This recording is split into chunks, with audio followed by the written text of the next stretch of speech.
What would be beautiful to me is that our leadership would understand that they need to listen to all the voices.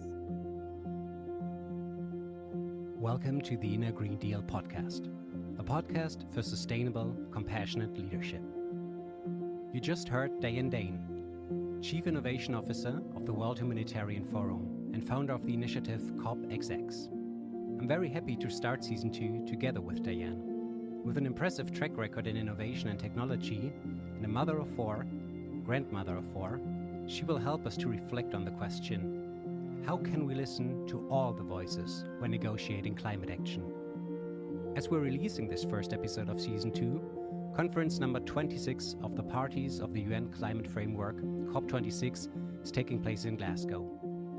Within the next 3 episodes, we will be discovering the broader context of this conference, climate diplomacy, and how every one of us relates to the events at COP26 on an individual level. I'm your host, Tom Weimann, and I'm glad that you're with us to discover your inner Green Deal. Dianne and I recorded our conversation in September of 2021. We started with the question, who are you, and what is really dear to you? I am Dianne Dain, and I most recently have led innovation efforts in multiple organizations. I'm currently the Chief Innovation Officer for the World Humanitarian Forum. And before that, I was on the WHO innovation team throughout the pandemic. And then prior to that, I was set up the UN Technology Innovation Labs in multiple locations from the inception of that program, and then led the Reboot Accelerator, which was at the UN and worked with youth, designed to galvanize them to build solutions and be part of the solution building process, which we so desperately need for the climate. What is dear to me is really a deep connection to nature, and I would say love. Love is the most dear to me, love of the planet, love of, from as it sounds maybe a little corny, but to have a deep love for one thing, a tree, one item of nature that you deeply connect with, that is dear to me. And as well as my partner and my 4 children and my 4 grandchildren.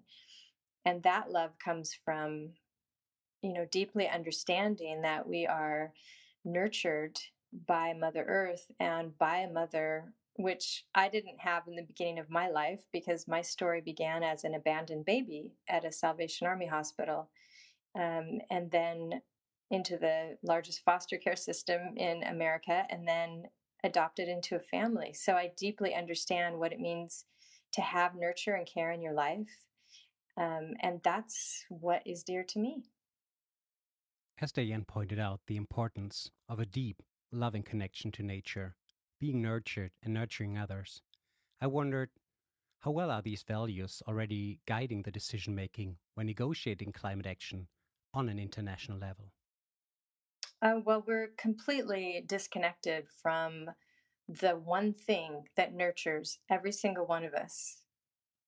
If you just look around your room today, whatever room you might be in, everything you touch comes from the earth. Every single thing, from the device we're currently talking on to the cup of coffee to everything. And we're so disconnected from how it got there, from the process of understanding and really valuing that we would have nothing in our lives without a healthy planet, without a planet that we've extracted it from. It oftentimes in very unethical ways and not nurturing back. There has been no reciprocity, the more connected we are to the planet, like the indigenous populations are and have remained, the more we understand that it is a relationship of reciprocity. And we have just been taking, and it's time that we gave back. Not knowing what would be the result of the Glasgow conference by the time of our recording, and considering all polarization and perceived lack of progress, despite the urgency of the matter, Dianne was pointing us to the importance of these conferences within the UN Framework Convention of Climate Change. I know there's a lot of cynicism about the COPs because there's been a perceived lack of progress, but The COP is the Conference of Parties, and this is the 26th Conference of Parties. That's what it stands for. And it's when all the leaders come together to address climate change. And I think we're at a point where we will see large commitments. I'm an optimist. So I know there's good people in those systems that want change and want to affect change and want to make big commitments. And so I believe that we will have change, but on a personal level, it will be far more significant and important and harder to achieve on an individual level. And this is so important. I mean, it is so important to come together as a community of leaders from every nation. So you have representation all across the globe that come together and try and make progress, which is inherently fraught with challenges. So they have an inherently incredibly challenging proposition to achieve. And despite that, I think it's such an important gathering and meeting, and it's so critical for the world and the planet at this time. Somehow, we all seem to have an innate understanding of the significance which the conferences of the parties have for the world. Yet, when head of states gather to negotiate climate action on an international level, it might feel really far away. Also, it might feel disconnected from our daily lives, especially when looking from the point of neglected perspectives. Given all her experience in humanitarian work, international negotiations, and the UN, I asked Dianne whether she feels all voices are being heard currently. No, I don't think they are. In fact, I mean, it's been well publicized that they lack women representation for starters. That's a fact. There are a lot of perspectives missing at COP26, which I would advocate, weights it in a less substantial and less balanced way. We need more community connection, care, love for those who don't necessarily factor into a GDP. I think that when we just have one perspective and we view those that are more vulnerable or weaker or don't necessarily have a voice at the meetings as vulnerable and someone to serve, we're not gathering the strength that lies within these populations, which is incredible. The wisdom and knowledge of exactly what we need at this time and age right now, where we're feeling so disconnected from everything, and we're trying to rebuild communities online using technology because we don't have the communities that the indigenous populations and many of the core keepers of our biodiversity have. And we have so much knowledge to learn from them. And it's, they're the keepers of 80% of our biodiversity on the planet, which sustains all life. It's the foundation for all life. So shouldn't we go to them and take them and their advice and their words and their perspectives seriously into the leadership ecosystem? I think that is what's missing. We need a polycentric approach that pools knowledge. And we need to design our way out of this crisis with listening to voices of the unheard. When it is about listening to the voices of the unheard and the values and the source from which we operate, we should also talk about COPxx. Beginning of 2021, Dianne co-founded this initiative with a focus on bringing a restorative, nurturing perspective into the conferences of the parties. I asked Dianne to kindly tell us the story of how the initiative came to life. XX stands for the feminine chromosome. It's in all of us, right? The X is in all of us. It also is not a number. So XX doesn't end this year at COP26. XX continues into the future. And it really stands for the feminine principles which lie in all of us. It's not woman or man, it's all of us collectively coming together and putting the principles of compassion, community, care, love, sacrifice for others ahead of the masculine traits, which are extraction, competition. We don't need to enumerate those. It's what's created the mess that we're currently in. So we advocate for a voice for nature and incorporating the voices of those who have not been listened to. When you visit the website of COPxx, which we've linked in our show notes, you'll find the following statement. We advocate that the decision-making currently governed by man-made laws and those making decisions and policies must include and value nature and the principles of creation, kindness, respect, consideration, love, and restoration. With COP26 so close, I wondered, how can we value the principle of creation and include kindness, love, and restoration to guide our actions, even when negotiating climate agreements? Before we can include that, we in this day and age right now need to innovate trust, because we've decided through this pandemic and infodemic that's gone hand in hand that we don't trust the news and we don't trust each other. And in order for us to actually continue to build and begin to create change in the right direction, what we really need is to, at scale, push in the same direction. That's first and foremost. That's one of our biggest challenges. And I think that is an internal mechanism.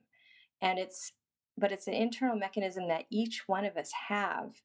And it's almost like a flame that is lying dormant. And if we allow it to be ignited by others who are carrying that flame, the flame of care and love and compassion, and we all know people like this can spread rapidly all over the planet.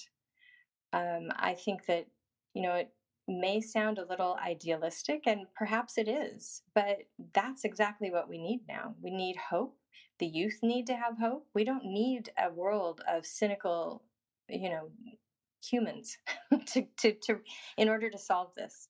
We need a world of hope-filled humans in order to solve this, moving forward with connection and love. I found this remarkable. We were talking about an international climate summit, and Dianne was very clear about the need to move forward with connection and love, without being cynical. I wondered how open some maybe more conservative representatives would be towards embracing these values as the tenet of their actions. So we talked about what might help to build this bridge. If we're talking from a governmental perspective, I'd love to bring out the Dasgupta report, which was issued by the UK government. Just to give you a little context, the report Dianne is referring to is the independent review on the economics of biodiversity led by Professor Sir Partha Dasgupta. The report was published in February of 2021 for Her Majesty's Treasury UK, and we will link to that report in our show notes. It spoke about this. It spoke about what are the economics of biodiversity, and how do we create this bridge to a healthier planet? And it actually had some really, really amazing actions that we could adopt and we could incorporate. And part of what it said was that the economics of our current system is really tilted against nature. We were, requiring some land protection, but also on the other hand, the government has subsidies that are harming our land, and that outweigh the good. And I think as individuals, we can choose how we're going to lead our lives, and we can choose how we're going to support and give our attention to the things which are healthier for the earth. We can choose to tilt for nature rather than against nature through our actions, through our attitudes, through how we're connecting with other humans. It's very much an internal Green Deal, which I know you're very familiar with.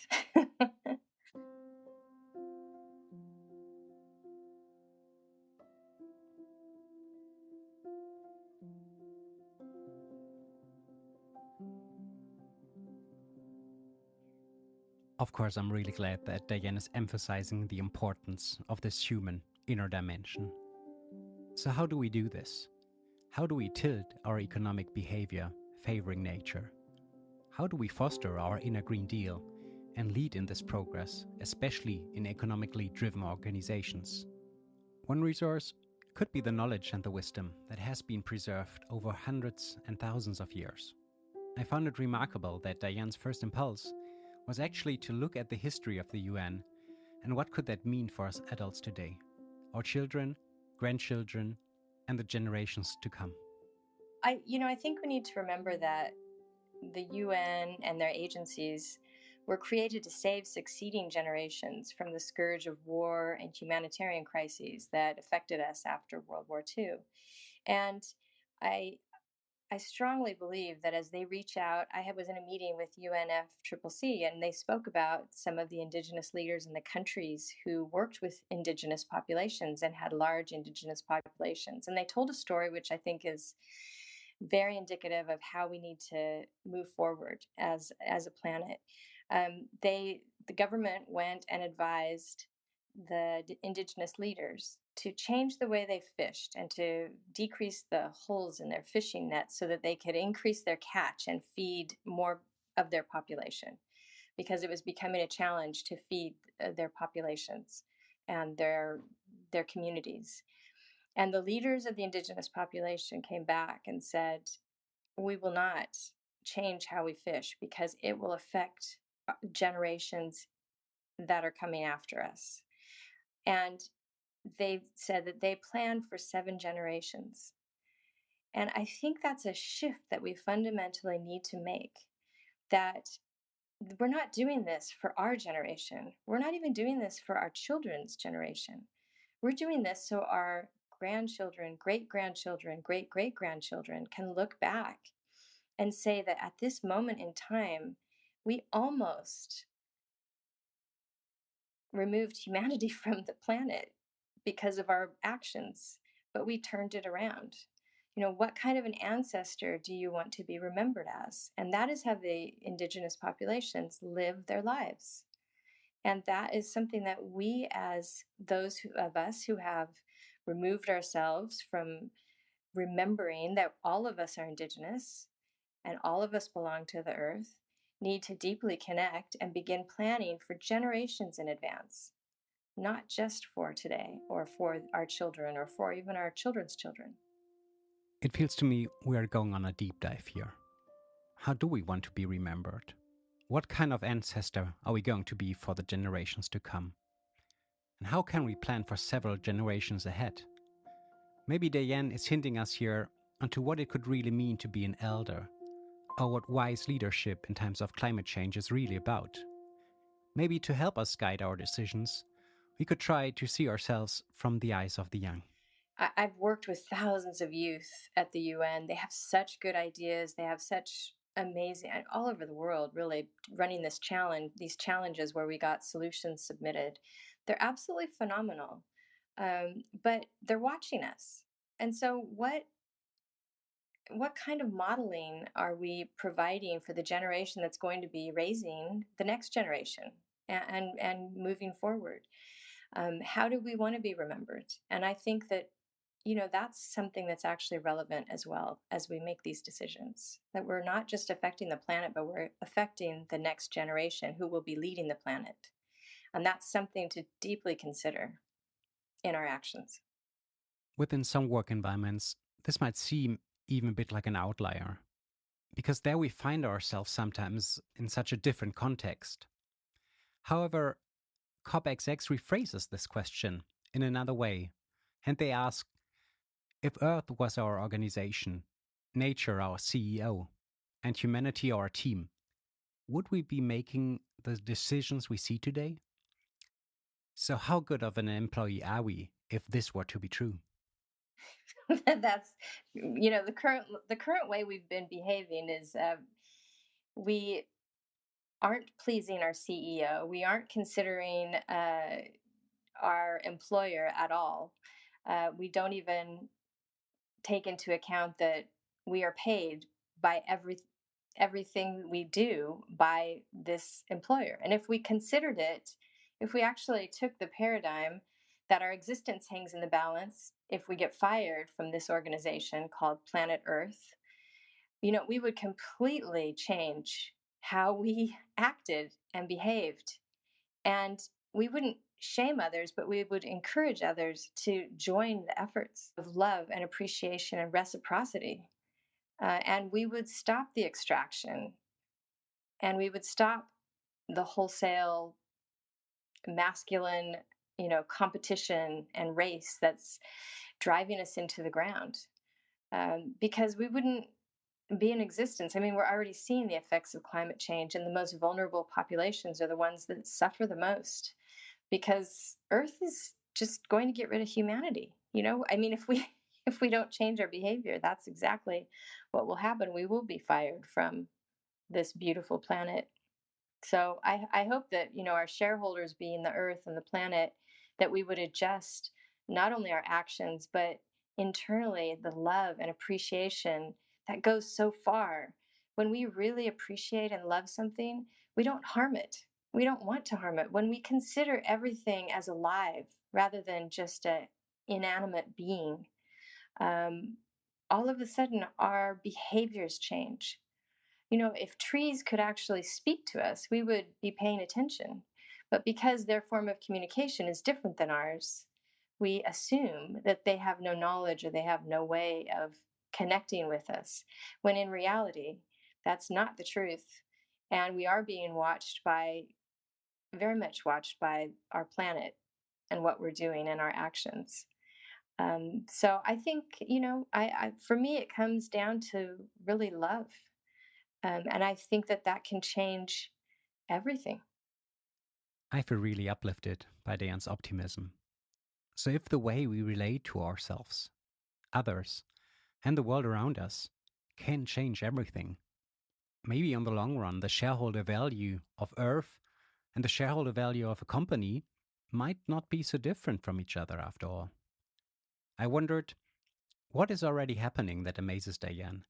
What is emerging that gives us an outlook onto the possibilities and onto a desirable future ahead of us? Oh, well, I can give you one example. In working with youth and watching the solutions that they've built, some of them are phenomenal. I mean, we have enough technology, we have enough money, we have enough intelligence. It's not like we can't solve these problems. So some of the things that give me hope, it's the youth and solutions. For instance, I'll just give you an example. One of the winners of the UN competition that we held was Grow Your Own Cloud, which is one of the greatest emitters of pollution. Are these giant clouds that we're constantly uploading selfies to, and pictures of our food and everything. There's a cost to that, to our environment. They're one of the largest. They emit more pollution than the entire airline industry. And we haven't even hit 5G yet. So when all the IoTs are uploading all of their data and the cars are uploading all of their data, it's only going to exponentially increase. And that storage, that same amount of storage, can be stored in the DNA in the water, in the DNA of plants. And it requires about the same amount of water as a van, the size of a vehicle, a mobile van, for the entire world's data storage, which is, I mean, it could be off quite a bit. I could be off on that a little bit, but that's phenomenal. And they've actually been able to do this now. So this group of youth have taken it forward. They've partnered with a university. They've now partnered with investors, and it's going to be rolling forward as a viable option. You could actually store your data in a houseplant, and it could continue to replicate and live forever, actually. So solutions like that, where we're working with nature instead of against it, and where we're protecting the land, but tilting our decisions towards a more ethical, and being aware of that there are solutions out there and we're going to choose them as a collective. um, that's how we begin to change the world in a positive way that's filled with hope. I don't believe in protests that are anger filled. I understand the anger, I understand it, but I'm going to just go from the mom perspective for a minute. And if I have children that want to protest, I understand that. Protest, but at the same time, pick up trash, do something positive. That's reciprocity. That's what's needed. In order for us to heal the planet, we need deep reciprocity, appreciation, and hopeful action. I think Dianne really makes a strong point here. Coming from this deep appreciation about what is nurturing us and how we relate to the world. It is probably not only about intention, but right now, more than ever, it's also about stepping into hopeful action. It doesn't matter how much that step might seem, much rather about starting the journey. With the notion of a beginner's mind, I finally asked Dianne if she might gift us with something to reflect upon in order to step into that action. I would say the greatest solutions and the greatest movements came from one person's mind. And it could be your mind. Just the fact that you're in existence right now is a miracle of miracles.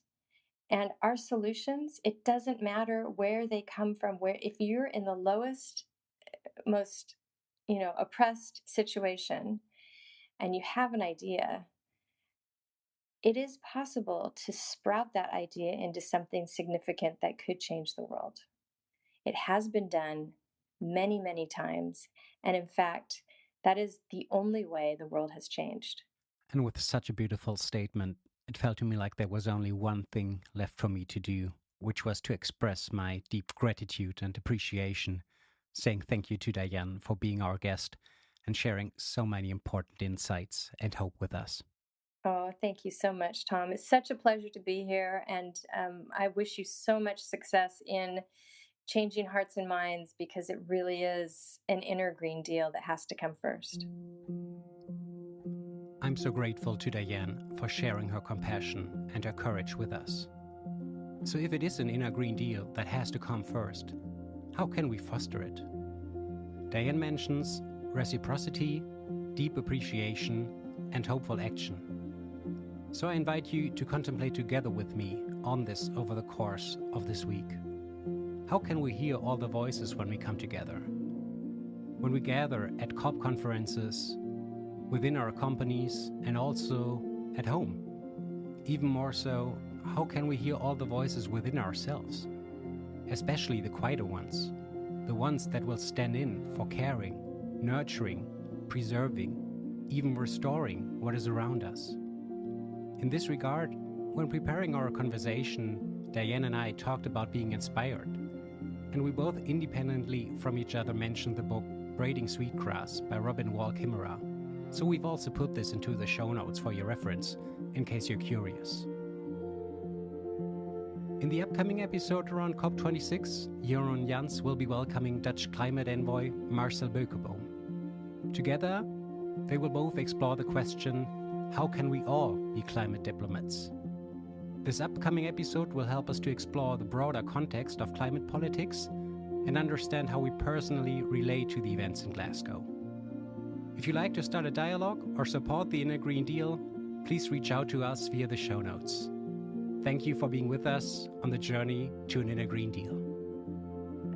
And maybe this sounds Pollyanna and you don't want to add it into your podcast for your audience. But I think I truly believe that. But we have to increase the hope of our youth.